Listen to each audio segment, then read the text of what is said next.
Hey guys, today's video, let's learn how we can enable stickers in comment section on TikTok.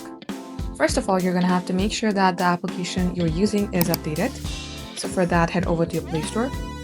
And from here, simply type in TikTok. If you see update, select update. In case you see open, that means your application is already updated. Now let's go ahead and enable the comments and simply allow stickers. Let's go ahead, open a post here. Now by default, the stickers are already enabled.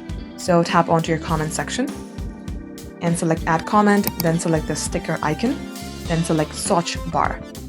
Now likewise, you can see that stickers are already here. Let's go ahead, select one of these, then select post.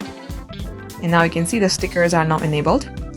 If it's still not enabled, then you're gonna have to restart your device, try uninstalling TikTok, reinstall again, and it will definitely fix the problem. So guys, these are all the fixes that you can try. Thank you for watching. If it helped, leave a like and sub. We will catch you up soon.